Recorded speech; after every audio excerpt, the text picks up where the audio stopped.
Bienvenue dans le podcast Votre voix en lumière. Je suis Delphine, coach intuitive et éclaireuse de voix, et chaque semaine je recevrai une invitée qui viendra nous partager son parcours professionnel et ce moment décisif où elle a écouté son intuition. Découvrez sa voix.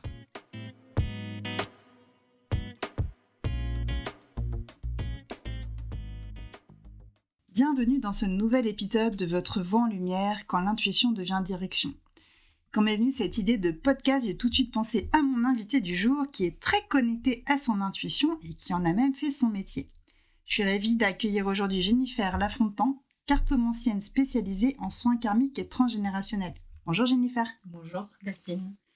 Tout le monde connaît la cartomancie, mais quelle est ton histoire à toi et comment tout a commencé ? La première fois où tu as pris des cartes entre tes mains. La toute première fois ? Ouais. J'avais, je pense, 16 ans, quelque chose comme ça. Oui, c'était au lycée, mes débuts de lycée, où j'ai une copine qui connaissait déjà les cartes et qui m'a dit « Viens Jen et tout, on va à une petite librairie très confidentielle, ésotérique, dans le 9e où j'habitais. » Et du coup, j'ai pris, je sais plus quel jeu, c'était pas la triade, je pense, je sais plus ce que c'était, mais on a tiré les cartes et bon, c'était la première connexion. Après, j'ai commencé à faire des petits tirages comme ça pour les copains-copines et c'est que plus tard, c'est vers la vingtaine, où j'ai pris des cours uniquement du tarot de Marseille avec une dame qui était dans mon quartier. Ok. C'était sympa aussi de pratiquer avec d'autres cartomanciens et donc je connais les bases du tarot en tant que tarologie pure, quoi. Que j'ai après, plus tard, abandonné au service de l'intuitif. Mais en fait, tu les abandonnes jamais, parce que c'est comme le solfège, tu le gardes, quoi. Oui, bah c'est des bases, tu les as, quoi. Ouais. Donc, okay. Mais j'ai tiré les cartes pour des inconnus, j'avais 25 ans, quelque chose comme ça. Ok. Où je me faisais pas payer, et je faisais du divinatoire à l'époque, voilà. Et très rapidement, donc j'avais pas mal de monde, ça m'a fait peur, je pense que j'étais pas assez mature. Et les gens en attendaient beaucoup.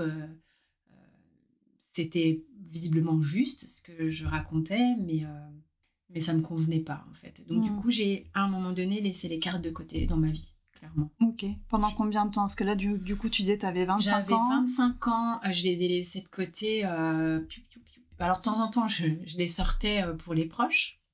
Donc elles ont jamais été de côté complètement. Mais je les ai repris vraiment très fort 10 ans plus tard, 15 ans plus tard. Il y a eu une grande phase où j'ai mis de côté et j'ai fait de la réflexologie plantaire au niveau métabolique et énergétique. Donc j'avais des ressentis, je passais plus par le corps à ce moment-là. J'ai expérimenté la médiumnité d'une autre manière en fait. Ok. Moi, j'ai eu cette phase aussi où je tirais les cartes. Pareil, j'ai commencé, moi j'avais 19 ans. Et il y a eu un moment, j'étais allée dans une boutique et il y a une nana qui disait « Ouais, alors moi je vois ça et tout ». Et ça m'a fait complètement flipper. Et je me dis les cartes, on va peut-être se calmer en fait. Et après, j'ai eu pendant pareil... je faisais une fois de temps en temps, quand je voulais être enceinte, savoir est-ce que ça va marcher, ce genre de choses. Tu prends les cartes, le pendule. Voilà, c'est ça. Mais plus pour moi et à mes proches. Mais voilà. Mais il y a un moment, en fait, quand j'ai pas de questions, tout se dérouler cool. C'est après, je sais pas pour toi, mais en tout cas, moi, c'est quand j'ai plus des choix ou à des carrefours de ma vie où j'ai eu envie de reprendre les cartes. Quoi. Moi, c'est venu, je pense vraiment, pour ma part, vraiment, avec la maturité. Je pense que quand j'étais jeune, j'étais quelqu'un très anxieux, très vite angoissé. Ça, j'ai beaucoup bossé là-dessus. Et que, du coup, ça pouvait pas aller avec le fait de voir des cartes qui pouvaient être un peu inquiétantes, ou des choses comme ça. Donc, très rapidement, c'est ce qui a fait que j'ai arrêté. Parce que moi, ma typologie, j'étais pas sécure. Donc, je pouvais pas utiliser cet outil. C'était pas possible. Et je vois bien la différence avec le travail que j'ai fait sur moi. Toute cette sécurité intérieure me permet aujourd'hui... mais il n'y a plus une carte qui me fait flipper, quoi. C'est terminé. Terminé. Et puis, comme je ne fais pas de divinatoire, j'ai pas de choses qui m'embêtent de dire aux gens ou des trucs. Non, c'est... Moi, mon jeu, maintenant, il me parle très différemment de quand j'avais 20 ans. Ouais. Et puis, on n'attend pas la même chose de moi. C'est pas pareil. Ouais. Et c'est vrai que c'est important de signaler aussi parce qu'en effet, très vite, tu as décidé de ne pas faire du divinatoire. Et dans ta pratique, jusqu'à assez récemment, tu peux donner vraiment un éclairage sur les situations, tout ça. Ouais. Et aujourd'hui, ta pratique, elle est vraiment d'apporter du soin avec les cartes. Est-ce que tu peux nous en dire plus? Parce que moi, je connais, j'ai pratiqué, c'est génial pour nos auditeurs et auditrices. Il n'y a pas si longtemps que ça, je faisais encore du divinatoire, c'est vrai. Mais beaucoup, les gens qui avaient besoin d'être rassurés par rapport à des histoires de couple et tout ça, puis j'ai arrêté. Mais là, vraiment, la grande différence et qui s'est imposée à moi, vraiment, et qui fait que je suis très très confortable, parce qu'effectivement, j'ai décidé de ne plus faire de divinatoire, c'est que quand la personne, elle vient, je lui demande de ne pas me parler, et parce que je ne veux pas que mon mental vienne interagir avec ce que je vais avoir comme info. Elle a 2 solutions. Soit elle a une intention de travail, c'est-à-dire une problématique, parce que moi j'aime bien, je m'occupe des problèmes. C'est-à-dire, je sais pas, j'ai des problèmes de sous tout le temps, j'en gagne, mais je les dilapide systématiquement, ou peu importe, où j'ai du mal à en gagner, ou j'ai un problème avec telle personne depuis beaucoup de temps, j'arrive pas à avancer. Donc là, la personne, elle pose une intention, et du coup, je vais tirer les cartes en fonction de ça. La deuxième option, c'est que les gens me disent « Ok, je fais confiance à ce qui va monter tout seul avec le jeu. » Allez, 98% des gens choisissent cette option, font confiance au fait que ce qui va tomber va être vraiment le plus important. Donc c'est vraiment comme ça beaucoup que je travaille. Donc je vais leur raconter leur contexte actuel, les difficultés qu'ils rencontrent en ce moment, quelle est la problématique qui me paraît la plus visible sur les cartes. Alors cette partie-là, ils la reconnaissent, donc c'est ce qui va créer le lien entre eux et moi. La confiance. Ouais, ça ouvre les portes en fait, et de là ils se disent « Waouh, bon bah ok, donc elle voit ce qui se passe, donc c'est bon quoi, on est vraiment ensemble à ce moment-là. » Et ensuite, moi mon métier vraiment, c'est d'aller chercher toutes les mémoires qui sont en reliance avec ça. Et les mémoires, c'est de la seconde d'avant ton moment présent à jusqu'à ta procréation, transgénérationnel, donc toute l'histoire de la famille des parents, et karmique pour ceux qui sont ouverts à ça, c'est-à-dire d'autres incarnations. Donc j'ai vraiment plein d'aspects qui me sont proposés, et quand tu me demandais mais c'est quoi faire un soin sur les cartes, je suis bavarde, hein. Eh bien les cartes ont une énergie en fait, ça se voit quand on regarde un jeu. T'as des cartes qui vont véhiculer quelque chose qui va être apaisant, puis d'autres qui vont t'inquiéter un petit peu. Et moi, grâce à ce jeu de cartes qui est devant moi, et grâce à la médiumnité et le magnétisme, en fait, je fais un soin sur les cartes et grâce aux cartes. Parce qu'il y a des cartes qui ont un pouvoir générateur d'énergie qui est de guérison, de pardon et d'amour. Et c'est de ça dont je me sers pendant le soin. De la même manière que quand toi tu fais un soin sur la personne, moi je le fais sur la personne mais sur le jeu, et ça va vraiment venir traiter ce qui est proposé le jour de la consultation pour la personne. Et après ça fait son chemin tout seul pendant quelques semaines, et puis les gens reviennent pour soit continuer le travail qui a été amorcé, soit changer de thème parce qu'ils ont envie de travailler d'autres choses en fait. Ouais, parce que du coup pour l'avoir expérimenté, alors c'est en fonction des sujets qu'on vient aller libérer et nettoyer, c'est vrai qu'il y en a un temps d'intégration que tu donnes d'ailleurs à la fin. À la fin, tu indiques le temps d'intégration, et c'est vraiment considéré comme un soin. Donc on va pas aller refaire un autre soin énergétique avant ce délai où il faut au moins attendre quelques semaines. En tous les cas, avec moi, c'est sûr, je retravaille pas les mémoires en dessous du délai que mon pendule va m'indiquer en fin de séance. Par contre, il y a des choses qui fonctionnent très bien pour accompagner mon travail. Par exemple, je lance l'énergie et je dis à la personne, si jamais vous voyez un autre thérapeute comme toi, moi ça m'est arrivé de continuer le travail avec toi, ou même les gens viennent te voir toi, pour continuer énergétiquement d'accompagner le travail sur les mémoires. Donc oui, les gens peuvent continuer d'être libres et d'aller voir d'autres personnes. Simplement, moi, sur les mémoires, non, je fais vraiment gaffe à respecter. Ok. À quel moment tu t'es dit, donc tu disais que tu as repris les cartes, tu avais à peu près 35-40 ans, tu disais, par rapport aux chiffres que tu donnais tout à l'heure.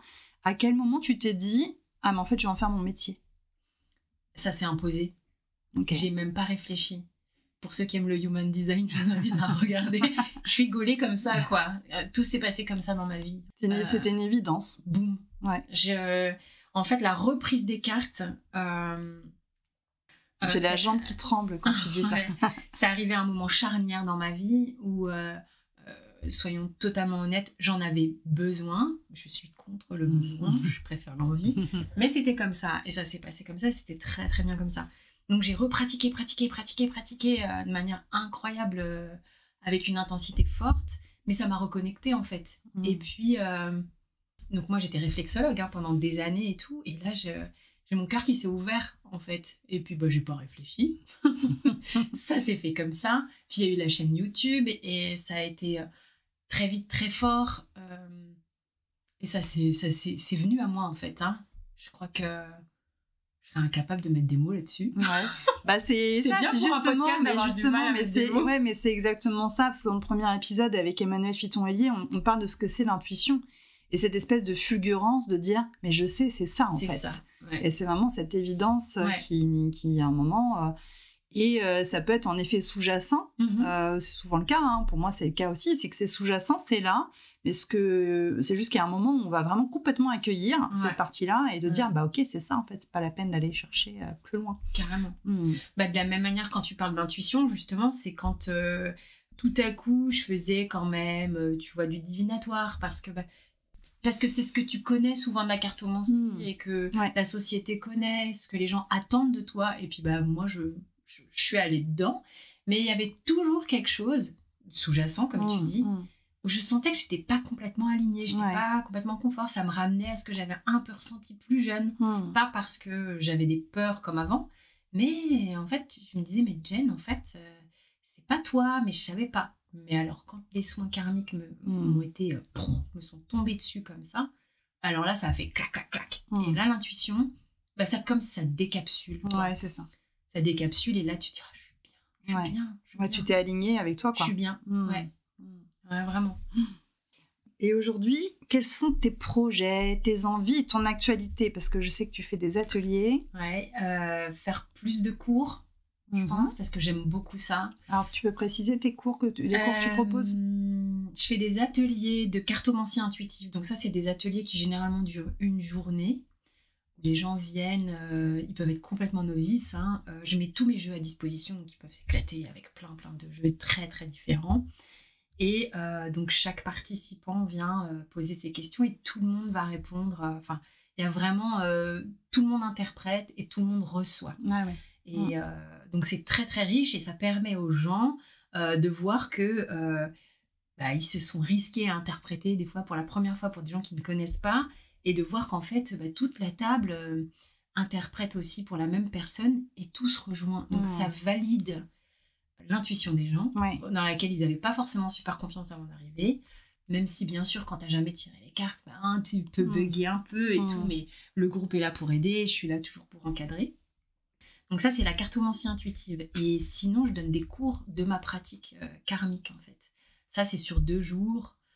Là, il me faut vraiment des gens qui ont une pratique de la cartomancie avancée, parce qu'il faut être vraiment à l'aise pour ressentir ce que traverse la personne et les mémoires. Donc des fois, c'est des vies qui nous sont racontées, avec aussi quand même des petites connaissances au niveau soins énergétiques et tout ça. C'est mieux.